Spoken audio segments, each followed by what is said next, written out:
What's going on, you guys? It's Cody. Welcome back to the channel and welcome back to another video. In this one, we're going to be taking a look at the March statistics for the market update, what happened in the market, what how many sales we saw, what prices did, what days on market did, and how the interest rates that are going up now are going to affect the market, because we're going to be talking about a lot of important stuff here. The information that we're looking at is in the past, so we're looking at the month of March. Right now in April, rates have really climbed up over the last couple of weeks. So people who closed in March, locked in before that. People who are closing in April likely locked in at the end of March when rates were still a little bit lower, but still climbing.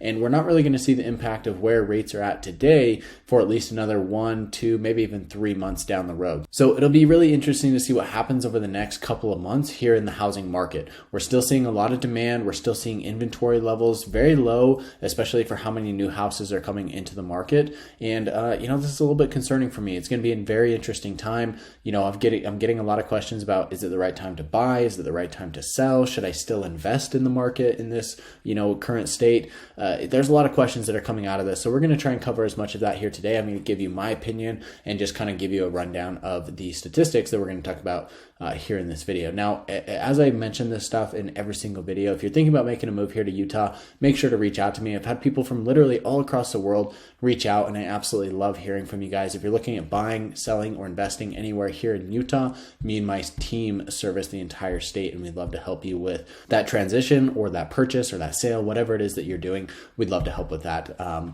So without further ado, let's jump into the video.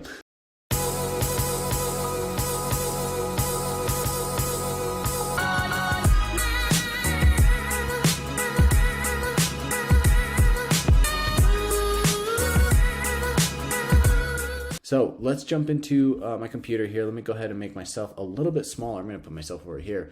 That's probably best. So March of 2022, we saw 2,590 sales. And I should preface this real quick. I should say this is just for Salt Lake County, Utah County, and Davis County. These are the three main counties here along the Wasatch Front. Occasionally you'll get Weber County included in there as well, but I like using these three. It just seems to give you a little bit more of a concise number, and that's something that I'm really looking for.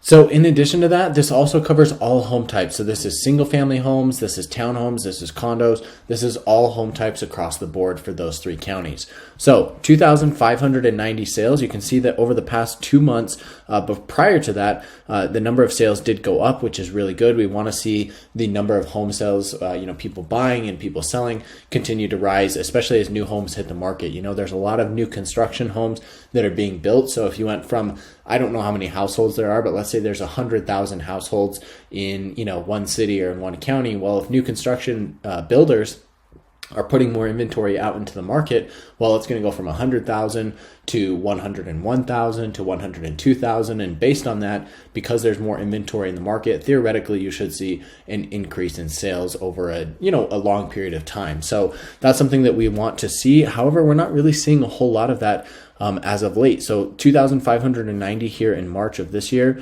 compared to March of last year, we're down slightly. Only 35 sales, so not a huge number there, but something still to look out for. Compared to March of 2020, right when COVID hit, we were at 2,582. So we're actually 8 sales above that. So it's really in line with what we've seen over the last couple of years. If we come back here to March of 2019, we're actually at 2,478. So this is actually really, really good information to see that we're now back above the March of 2019 numbers. We're continuing to kind of climb a little bit here. If we look back at February of 2019, just for a quick look here, February 2019, just under 2,000 compared to February this year, again, just under 2,000. So inventory levels are almost the same as what we saw in 2019, which is still pretty low overall for the market. So something to note there.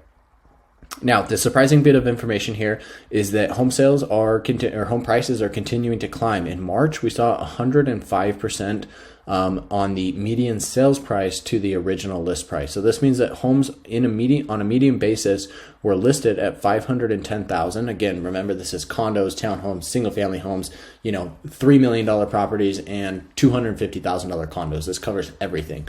So on a median basis, we're at $510,000, but your median sales price was actually $535,000. So a big jump above the ask price. And again, for any of my clients who have been in the market these last 2 months, these are the types of things we're seeing, right? We're seeing somewhere between 5, 6, 7, 8% above the asking price in order to get an offer accepted. And in addition to that, we're also putting in really big deposits. We're waiving contingencies. And, that's just kind of how the market's going.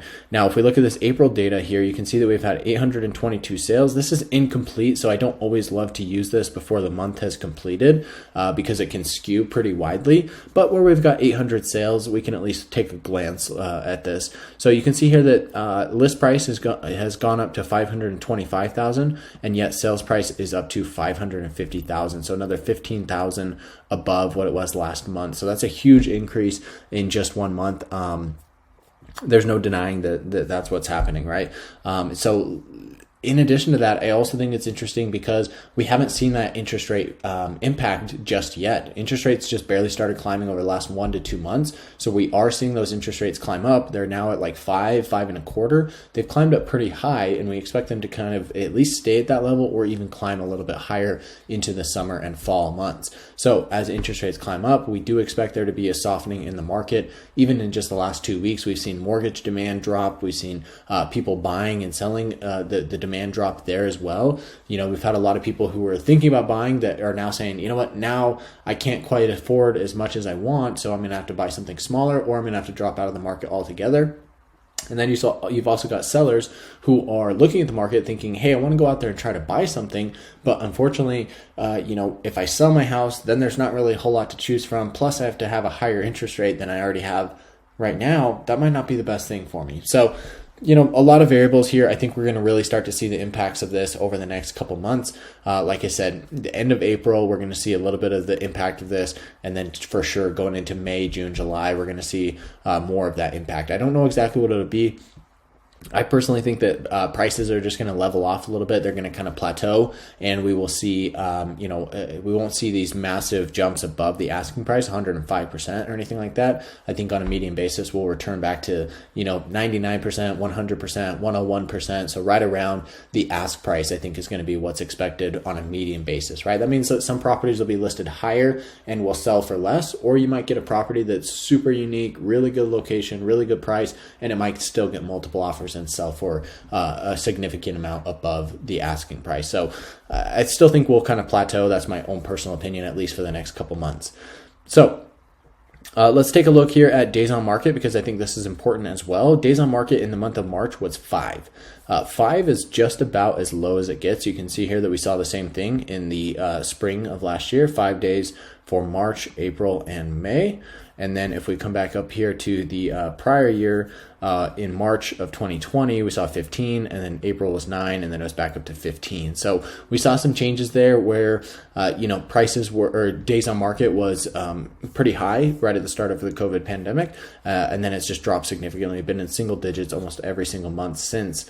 Except with the exception of November 2021, we've been in single digits since August of 2020. So that's coming up on almost 2 years with days on market in the 5 days range. So guys, the market is going crazy. I'm hoping to see inventory numbers continue to increase. I don't know that they will, but that's really what's important, I think, for stability in the market, is to see those inventory numbers continue to climb. I think that's going to help buyers who are trying to get into a home. Although, yes, they are going to be facing a higher interest rate, I do think that at least they'll be able to have more inventory to choose from, and hopefully not be looking at multiple offers like we have been in the past. So I think that's going to be really important for buyers, and then also for sellers.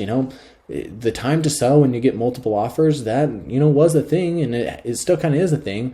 But if you're really looking to sell your property, you need to look at what the inventory is and look at what you could potentially buy, right? Unless you're moving out of state, looking at what's available to buy in your price range is something you need to take into account. So with all that said, guys, I hope you enjoyed this video. I hope you enjoyed this update on the market. stay tuned. Make sure to subscribe to the channel if you haven't already done so. I'm going to be releasing a ton of videos over the next couple of weeks and months showing you what's going on in the market, the pros, the cons, the good, the bad, the ugly of living here in Salt Lake City and all the surrounding areas, as well as talking a little bit more about investing because we're seeing some big changes there. So if you're interested in that, then make sure to subscribe so you can stay up to date on all these latest videos. And don't forget to reach out to me if you're thinking about making a move here. Call, text, or email anytime. My information will be here on the screen. I love hearing from you guys. Literally, people from all across the world have reached out, and I love it when you guys do that because I get to help you make a move to our beautiful state here. So thank you so much for watching. We'll catch you guys in the next one.